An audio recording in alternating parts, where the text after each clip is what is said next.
Vamos a conversar con el presidente de la Comisión de Fiscalización de la Asamblea Nacional, Fernando Villavicencio. Asambleísta, gracias por acompañarnos. Empieza una nueva etapa en el juicio político al presidente Lazo. En resumen, ¿qué es lo que se ha presentado en un tema numérico? ¿Cuántas acusaciones o cuántas pruebas por parte de la defensa, por parte de la acusación y cuántas comparecencias se esperan? Buen día.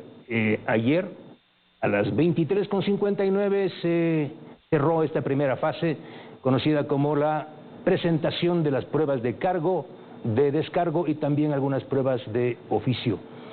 Casi 7 días después de que yo solicité a los colegas interpelantes, proponentes del juicio, que singularicen la prueba, parece que no entendieron el término singularizar, pero es el que utilizó la Corte Constitucional, que precisen cuántas de las 20 pruebas documentales y 36 comparecencias correspondían exactamente al caso de peculado. Reitero, 7 días después hicieron lo que pudieron haber hecho cuando yo les pedí, luego armaron toda una alaraca, incluso con observaciones del Consejo de Administración Legislativa. Al final, ellos han singularizado o precisado 11 pruebas documentales y aproximadamente 5 comparecencias los acusadores. Reitero, ecuatorianos, este juicio político en contra del presidente de la República exclusivamente se tiene que dar por un presunto delito de peculado en los contratos de Flopec con la compañía Amazonas Tankers. Y el presidente de la República, a través de su abogado defensor,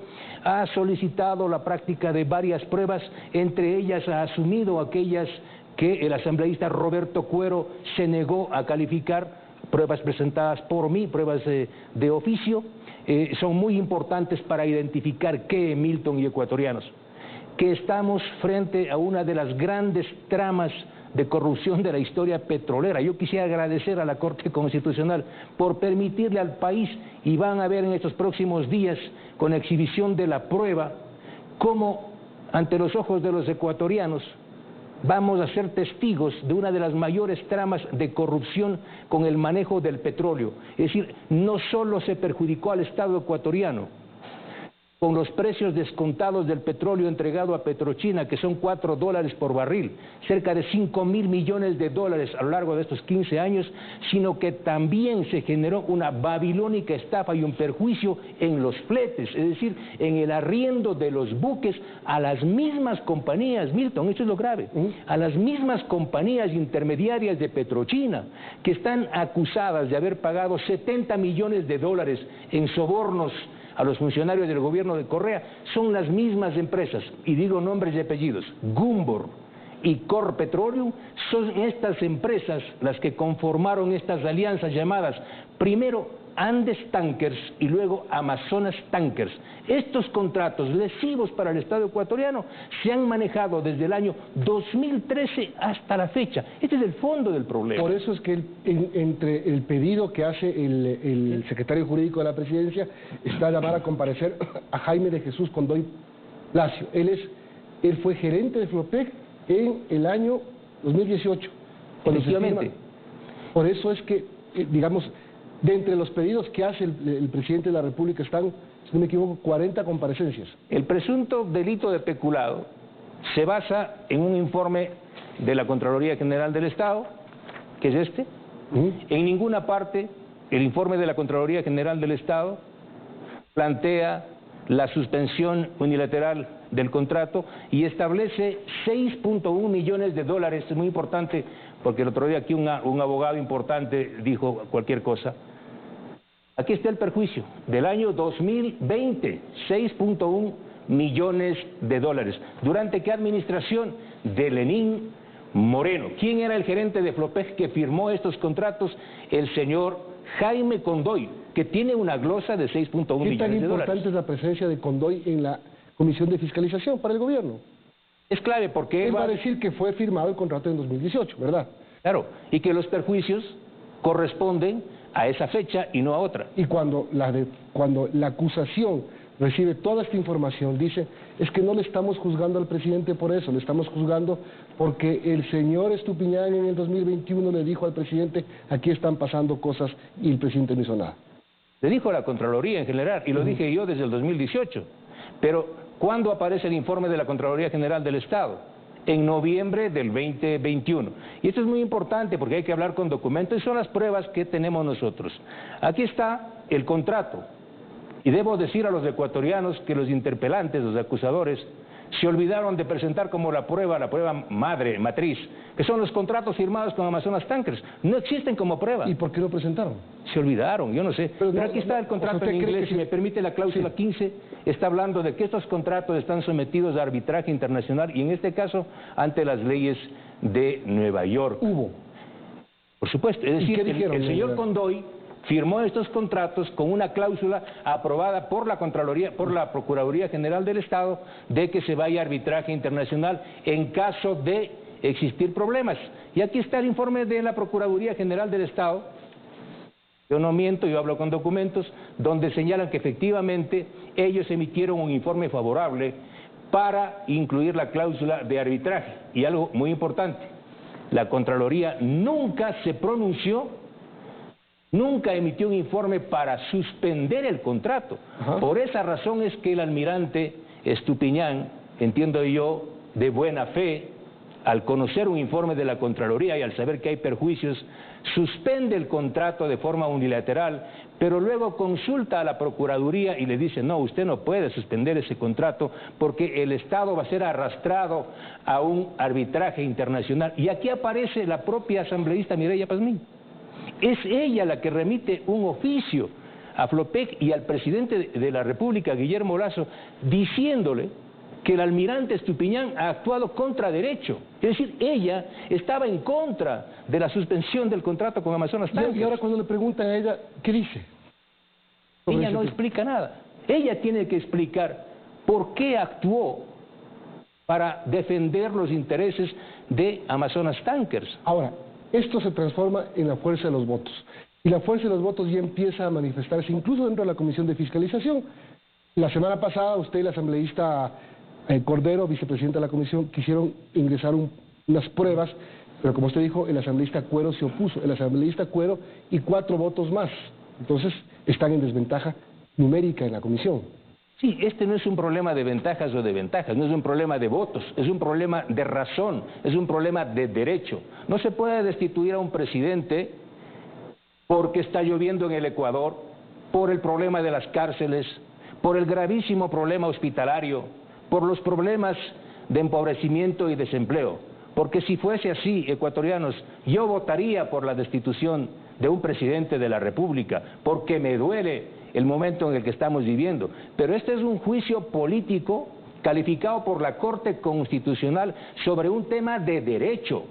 Y si el Parlamento ecuatoriano, que aprobó el Código Orgánico Integral Penal, la Ley Orgánica de la Función Legislativa, no permite y levanta un juicio y un informe motivado en derecho, entonces yo les invito a los jefes de bloque que quieren destituir al presidente, yo les pago una pizza, vayan a comer, lleven al secretario de la Asamblea Nacional, elaboren una moción de destitución, bajen al Pleno, si tienen los votos, destituyan al presidente y luego aplaudan y pongan al señor Borrero.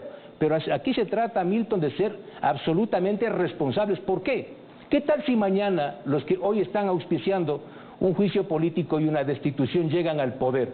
¿Ustedes estarían de acuerdo que su presidente de la República sea destituido por un supuesto peculado omisivo, por un presunto cohecho o concusión? No, yo creo que estaríamos dando una gravísima señal al mundo y a América Latina de destituir un presidente por nuestras pasiones políticas y por las ganas que tenemos de que el presidente se vaya. Se supone que la Corte Constitucional, a pedido suyo desde el inicio, y me imagino que el gobierno también, de que supervise, porque hay una disposición legal que podría hacer intervenir a la Corte antes de que se consume el hecho. Yo he planteado, con base a la propia ley de control constitucional, que la Corte Constitucional haga un seguimiento de cumplimiento estricto de su dictamen de admisibilidad parcial. He remitido 2 informes, el día sábado remití un alcance explicando todos los procedimientos que yo he llevado adelante hasta el momento, es decir, hasta la exhibición, hasta la presentación de nuevas pruebas y otras pruebas que, según mi criterio, presentadas por los compañeros interpelantes no corresponden al presunto delito de peculado. Por ejemplo, le voy a poner un ejemplo. La comparecencia del ex gerente de Petroecuador, Hugo Aguiar, ¿tiene algo que ver con el presunto delito de peculado de Flopec? Según nosotros, no. Pero sin embargo fue calificada, fue validada por ellos, singularizada esa prueba por los compañeros interpelantes. Algunos audios y videos presentados por el portal La Posta, que no tienen nada que ver con el caso de peculado de Flopec. Presentan 11 pruebas. ¿Cuál es la prueba madre, según su criterio? La prueba madre ellos la esconden, que debería ser el informe de la Contraloría General del Estado. Pero vean ustedes que la prueba matriz, que es el informe de la Contraloría General del Estado, no aparece directamente entre las pruebas. ¿Y ya no la pueden poner? Pero, y por eso es que ellos presentan esa prueba dentro del informe total de la Comisión del Gran Padrino. Entonces, no, porque está como gran prueba el informe de la Comisión del Gran Padrino. Dentro del informe de la Comisión del Gran Padrino hay un anexo que es el informe de la Contraloría General del Estado. O sea, por Dios, si yo estoy acusando de un perjuicio, de un presunto peculado en estos contratos con Amazonas Tankers, lo que yo debía hacer es presentar la prueba matriz.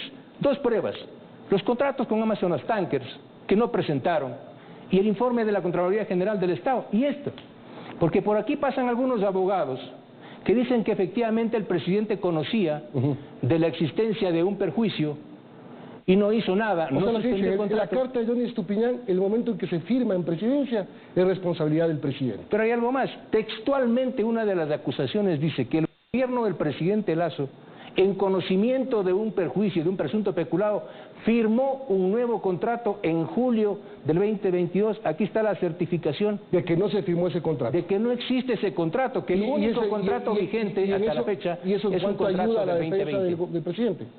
Eso lo vamos a ver en estos 10 días que se vienen. ¿Cómo se siente que usted pide a la Corte Constitucional control constitucional y el CAL decide que le pongan a 2 técnicos de la UTL a que lo controlen a usted? Mire, el CAL, y ya les regalo 4 leyes orgánicas de la función legislativa, son baratas, pero no leen los miembros del CAL. Y voy a denunciar algo gravísimo, que lo acabo de incluir en el informe a la Corte Constitucional. Un miembro del CAL, el señor Ronnie Aliaga, que no me quiere para nada, le pide a la Fiscal General del Estado que aprese al legislador Fernando Villavicencio, que allane la Comisión de Fiscalización, que se lleve los equipos, porque yo he filtrado supuestamente información reservada del caso Flopec. Pero ecuatorianos, ¿se dan cuenta la temeridad de ese legislador? ¿Cuándo pidió eso? Hace 4 días. O sea, si en este país hubiese existido un fiscal como Galo Alfredo Chiriboga Zambrano, que hacía lo que le mandan del poder, la fiscal Diana Salazar hubiese ido, detenido al presidente de la Comisión de Fiscalización, ignoró que él y yo tenemos inmunidad parlamentaria, haber allanado los equipos y haberse llevado las pruebas y todo el proceso de sustanciación del juicio político en contra del presidente de la República. Bueno, a ese nivel hemos llegado en este país. ¿Cuándo empiezan las comparecencias? Deberían empezar desde hoy. El gobierno presenta 60 pedidos de comparecencias. O 40. 40 comparecencias y 40 comparecencias y 60 pruebas, pruebas de descargo. Bueno, bastante trabajo, gracias. Y vamos a empezar estrictamente con la evacuación o la práctica de la prueba el día miércoles. ¿Por qué? Porque el día de mañana el presidente de la Asamblea ha convocado a 3 plenos, es decir, y no podemos sesionar la Comisión de Fiscalización simultáneamente a las sesiones del Pleno de la Asamblea Nacional. Gracias, asambleísta. El presidente de la Comisión de Fiscalización, Fernando Villavicencio. Vamos a una pausa y regresamos para hablar con el